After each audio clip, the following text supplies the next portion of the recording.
Nosotros lo adherimos hace más o menos una semana, que estamos en Fetra, dejamos Fecotá por pasar para Fetra, el centro transportador de carga de Marcos Juárez, y bueno, acá tenemos los dirigentes, ellos le van a hablar. ¿Por qué el cambio, Sergio? Y porque esto es a nivel nacional, y el otro era provincial. Entonces, de alguna manera están más contenidos, ¿no? Claro, tenemos más apoyo. Bueno, y Pablo Volanti es el vicepresidente de FETRA a nivel nacional. Pablo, bueno, contanos un poco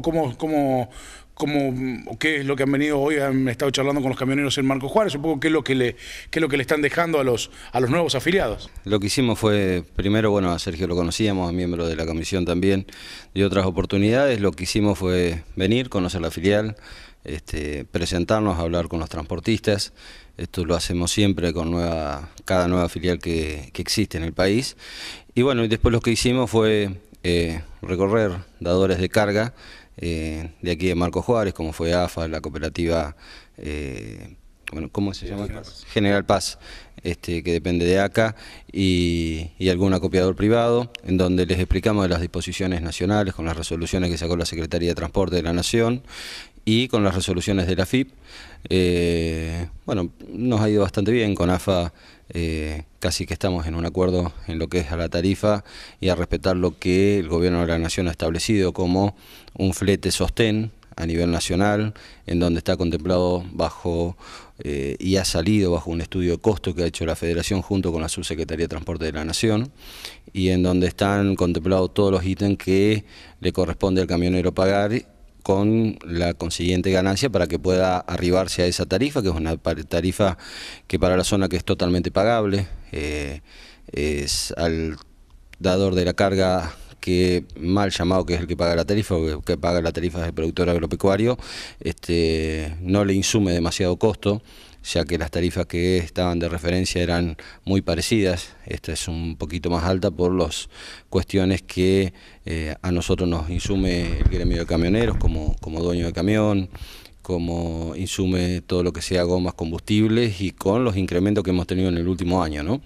Bueno, el gobierno ha tomado nota de todas estas cuestiones, se ha puesto a trabajar a raíz del último paro que se hizo el 19 de marzo, que fue un paro nacional por 4 días, en donde cesó la comercialización de granos en todo el país, y se llegó a este acuerdo, y hoy se está cumpliendo en la mayoría de los lugares del país. Y bueno, Marcos Juárez no va a ser la excepción a lo que es el resto del país, y más en una zona productiva como la que estamos, ¿no? ¿El mensaje a los camioneros cuál fue? Bueno, el mensaje a los camioneros, uno siempre dice de que hay que trabajar, las leyes existen, tenemos disposiciones, pero muchas veces el Estado no puede estar en todos los lugares del país, sino que hay que hacerlas cumplir también y explicar y darse a entender cuáles son las cuestiones y las circunstancias y cuáles son las problemáticas del otro lado también. Pero claramente nosotros lo que vamos a defender y lo vamos a plantar, y que quede muy claro aquí en Marcos Juárez, es que el camionero tiene que percibir el flete como le corresponde, tienen que trabajar y tienen que viajar, ¿no?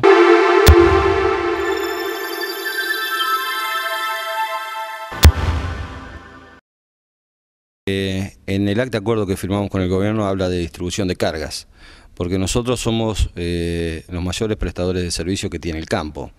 Y digo esto, y cuando vos decís que en la zona el mayor parque automotor es de transporte de grano, te puedo decir que es en el país. El 65% del parque automotor del país es granelero. O sea, somos el mayor parque automotor. Con el respecto de la cosecha, sí va a ser 10 millones de toneladas menos que el año pasado. Esto es verdad, pero aquí en Marcos Juárez están las plantas llenas. O sea que si lo dividimos por los camiones que hay en Marcos Juárez con una distribución equitativa, los transportistas van a poder vivir. Ahora tenemos que llegar a eso, ¿no? Tenemos que llegar, porque el cereal, una vez que está dentro de la planta, ha perdido la identidad, ya no es más de fulano o de mengano, sino que el cereal, por una cuestión jurídica, pierde la identidad. Bueno, está bien, pero digamos, el cereal tiene que ser vendido para salir así. Si hay una política de no venta por el precio, o por lo que fuere, o por especulación, ¿qué va a pasar? Porque la cuestión está ahí, es cierto, los acopios están llenos, pero ese grano, para que pueda ser transportado, tiene que ser vendido primero. No, ni hablar, pero bueno, ese ha pasado siempre en la Argentina, ¿eh? En los últimos 20 años ha sucedido y siempre, y nosotros estamos acostumbrados a eso. También no ha habido tanto cereal a puerto en esta cosecha, pero una una realidad, es que los puertos no compraron más de lo que podían descargar. Sí, antes nosotros le hacíamos de silo a los puertos y no alcanzaban nunca los camiones en cosecha para llevarlo al puerto, pero también había 30 kilómetros de cola y estábamos 3 o 4 días tirados en los puertos. Con el nuevo sistema de cupos, esto no ha sucedido, entonces los puertos han estado muy ágiles y se ha mandado lo que se podía descargar. Por eso muchos productores no han tenido cupos, es porque el exportador no se lo ha dado, no significa que no se lo vayan a dar. Y con respecto al otro, el precio del cereal no es el problema hoy tenemos unos precios que internacionalmente en soja. son muy buenos. Sí, por supuesto, pero en soja. Estamos hablando que el 70% de la producción en la Argentina es soja. El otro 30% es maíz y trigo, y el maíz mucho queda en los campos porque la mayor exportación que tiene el país es soja, y lo que transportamos nosotros, la mayoría, es soja también. Entonces muchas veces cuando hoy los precios de la soja son altísimos, sí, sobre todo en esta semana. Históricamente son altísimos, y lo peor es que los precios de los commodities, a nivel mundial van a seguir para arriba porque hay una escasez del producto, ¿no?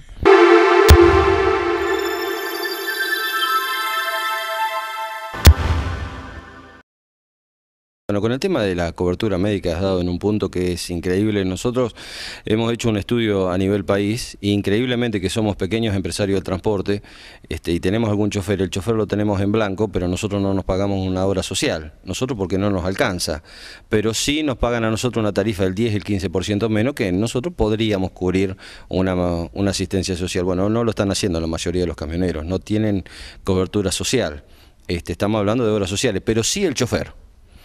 Con respecto a las horas de descanso, bueno, se ha agilizado muchísimo lo que es la descarga en puertos, que eso nos generaba a nosotros un gran problema por estar 2 o 3 días tirados en la calle y encima moviendo a paso de hombre para llegar a un puerto, nos generaba estar despierto las 24 horas, eso genera muchísima inseguridad y demás.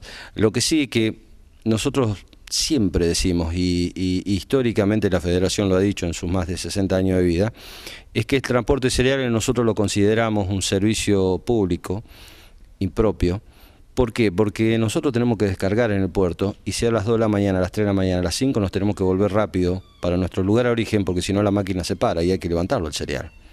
Y esto se da como una cuestión de hecho, y no es una cuestión de hecho. Nosotros tenemos que hacerlo eso porque si no el productor tiene problemas después. Entonces esto muchas veces no se valora de la manera que se debería valorar y nosotros simplemente pedimos cobrar la tarifa, que se nos den los viajes que nos corresponden y poder vivir dignamente y llevarle a nuestra familia el pan de cada día y que nuestros hijos puedan estudiar, que podamos renovar las unidades. Nosotros tenemos unidades con un parque automotor de más de 30 años envejecido en el país.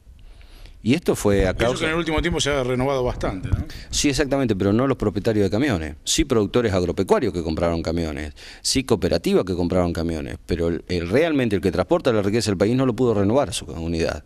Bueno, esto también fue punto del acta con el Gobierno de la Nación y bueno, la semana pasada se anunció la Presidencia de la Nación el plan de renovación de flota en donde nosotros hemos participado, hemos trabajado, de hecho no salió por televisión, pero antes que hablara la Presidenta habló el Presidente de nuestra Federación, Ovidio Rodríguez, denotando y diciendo que esto es algo histórico para el transportista rural de la Argentina, porque poder empezar a renovar la flota con una tasa del 6,5% anual, con un crédito blando que va a salir a través de las empresas constructoras de los camiones, bueno, para nosotros es un hecho histórico que lo queremos aprovechar, queremos renovar el parque automotor. ¿Y eso se va a canalizar a través de FETRA? Por ejemplo, ¿los asociados van a poder canalizarlo a través de gremio o cada uno tendrá que iniciar sus gestiones? No, se va a poder hacer de las dos formas, por supuesto. Porque a veces a través de gremio es mucho más fácil, ¿no? Se agilizan tiempos. Y va a ser más fácil porque nosotros hoy estamos empezando a dialogar con la Mercedes y Iveco, que son los que ingresan al plan de renovación de flota y directamente con el Banco Nación. Casualmente mañana vamos a tener una reunión en la Secretaría de Transporte donde se van a marcar las pautas para sacar los créditos. Entonces, bueno, nosotros aspiramos que la gente cambie el camión.